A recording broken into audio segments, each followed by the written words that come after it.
Seher eyni suallar başımda. Niye bu kadar ağırlık var canımda? Gülümseyirəm ama içim ağlayır.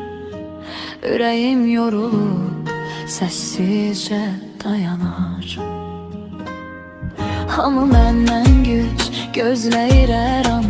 Dözərsən deyirlər sanki bu asan. Mən də susuram, içimdə qopur tufan. Bu səssiz döyüşdən yoruldum inan.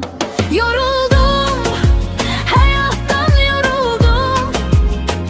Gizlətməkdən, gülümsəməkdən yoruldum. Güklü görünməkdən, hamı üçün biraz da özüm üçün yaşamaq istədim. Yoruldum, yoruldum, susmaqdan yoruldum. Anlaşılmamaqdan, tək qalmaqdan yoruldum. Bu qəlb çox dözdü, çox da sustu. İndi sadəcə dincəlmək istəyir. Yoruldum. Ümidlə başladım min dəfə yola. Hər dəfə daş değdi açıq qola. İnandım insanlara, sözlərə, amma ən çox zərbəni aldım özümə. Gecələr yoldaşımdı düşüncələr. Sükut danışar, susar kədər. Hamı yatanda mən oyağam, bu təkliyin içində az-az dağılan. Yoruldum, həyatdan yoruldum.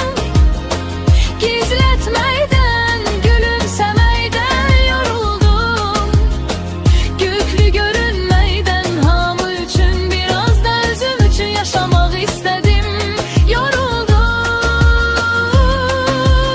Mən də insanam, mənim də yüküm var. Qəlbim daş deyil, qırılar sınar. Biraz anlayış, biraz sükut, bəlkə də dərmanım budur.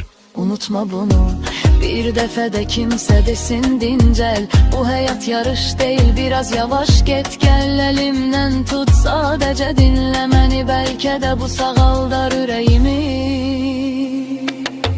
Hər kəs öz dərdini mənə danışdı, amma mənim dərdimi kim soruşdu? Hamıya dayaq oldum, sipər oldum. Özüm isə yavaş yavaş yoruldum. Qaranlıqda itirdim biraz özümü. Axtardım güzgüdə köhnə gülüşümü. Bəlkə də taparam yenə bir gün, amma indi yorğunam.